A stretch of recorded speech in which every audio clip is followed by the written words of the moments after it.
Hello, ladies and gentlemen. This is Toyhouze, and today we're going to talk about the 5 weird TBC gold farms that will make you rich.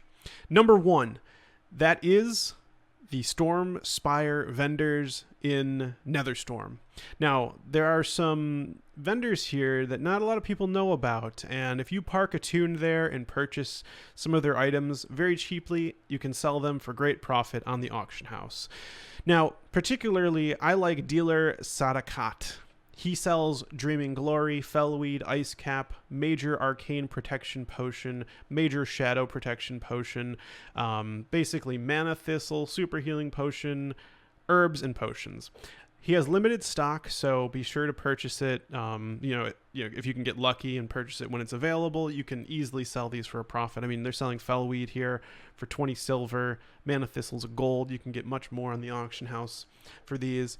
I like dealer Najib probably the most because he sells hardened adamantite tube, adamantite frames in all sorts of motes, whether that's air, mana, life, earth, shadow, or water. He's got it all. And the reason I really like this vendor particularly is the hardened adamantite tube. Now, it's 12 gold, but I guarantee you can sell that for more on the auction house because the hardened adamantite tube is created from 3 hardened adamantite bars, which is created, each one of those is created by 10 adamantite bars. So this is like 30 adamantite bars all in one put together in order to create that. And the hardened adamantite tube itself is actually a really powerful reagent, or in terms of what you can sell it for, because it's used for the creating the best in slot engineering goggles for pretty much all classes.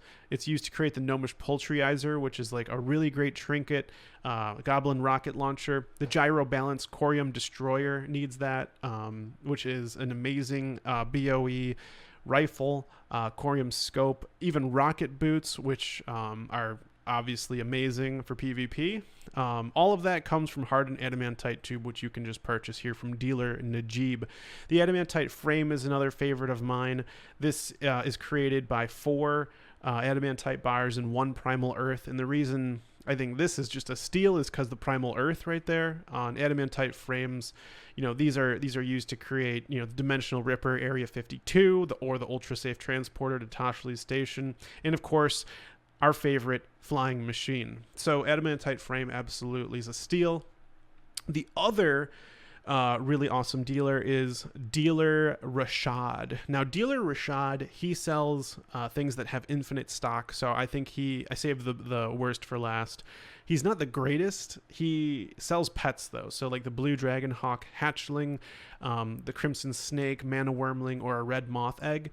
Those are all available for you in unlimited stock. So I foresee if you sell these early on the auction house before people know where to get it, you might be able to pull a profit, keeping in mind, like the mana wormlings 40 gold, the blue dragon hawk hatchlings 10 gold. So like, you're probably gonna have to mark it up a bit in order to get a profit. But I see these going down in value over time as people realize where they get it, but still maybe some people just don't want to go all the way up to Netherstorm.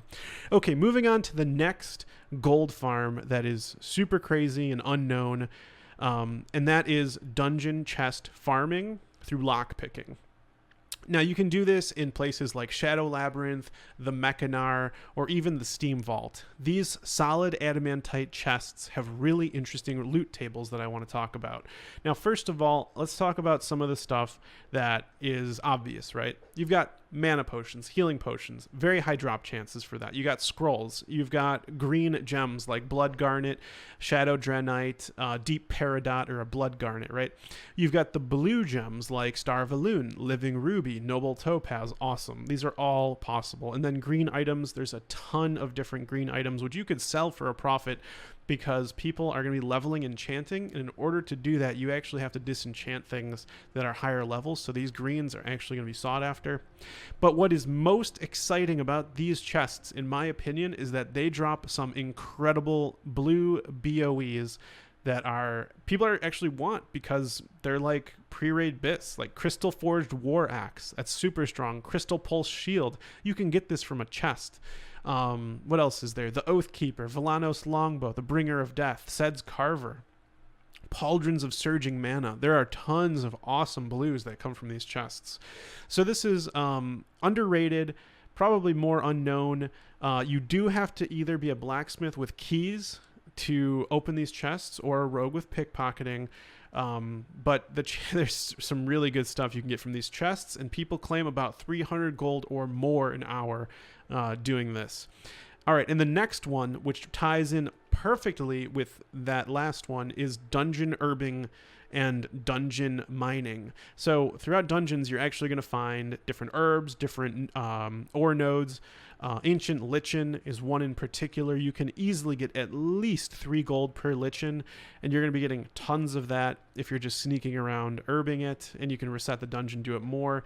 You're going to see dungeon ore nodes in places like the Shadow Labyrinth, 70 silver per ore of adamantite, 35 silver per ore of fel iron. So that's going to even take that 300 gold per hour, push it to the max. You can make tons. And what's great is that there's no competition. Other farms, like farming primals, you're going to get ganked. The Chinese farmers have already won. You have no chance. Shadow Moon Valley, like more like Chinese Valley, you're not going to have any chance of competing with, especially if you're on a PvP server where you can get ganked.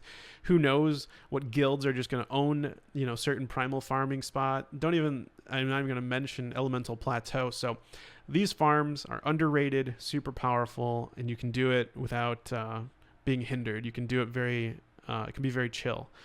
All right, the next one that is super surprising that I think a lot of people forgot about, so I'm going to remind you, is the arena rating boosting. Now in Season 1 and Season 2, buying arena gear, there are no rating requirements on those gear. However, come Season 3, that changes. Now, I don't know how Blizzard plans to do it in the Burning Crusade Classic, but I do know this. Originally, back in 2007, in Season 3, the weapon and the shoulders both needed to have a specific rating, specifically 1850 and 2200, respectively. So if you wanted to purchase and use that weapon, you needed to have that rating. Now in Season 4, Blizzard took it to the next level.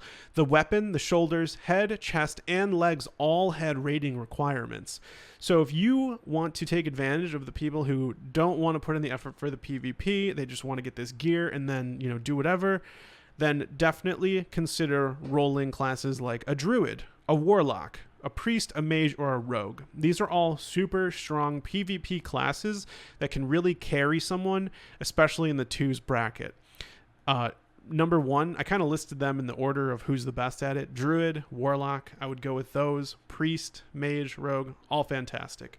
How much can you make? I think the sky's the limit. If you look at inflation and how much prices have gone up, and then take into consideration how easy gold is to make in the Burning Crusade, I think you can easily charge, 1,000 to 5,000 plus just for an 1850 arena rating boost.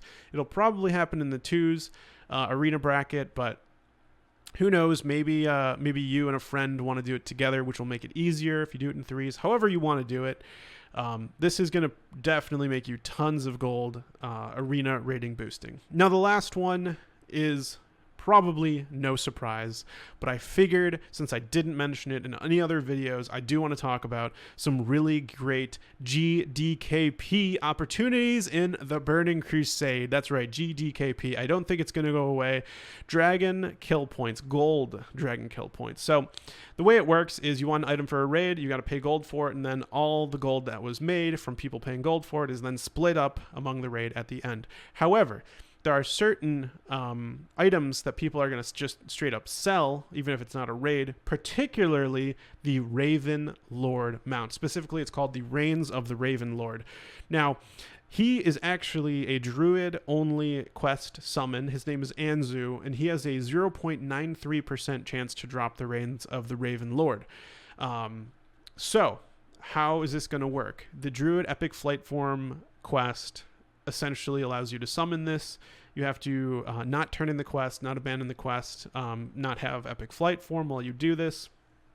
But you can probably charge a ton of gold it might be a deal like, you know, only pay if it drops. But I mean, you can probably charge thousands for this because it's 0.93% drop chance. If it drops, you can definitely charge a ton of money. I remember back in the day, not a lot of people had this mount. Maybe one or two. I mean, this was as rare, if not way more rare actually, than the Phoenix mount, Alar. So, speaking of Alar, he's another great option, or the Amani Warbear.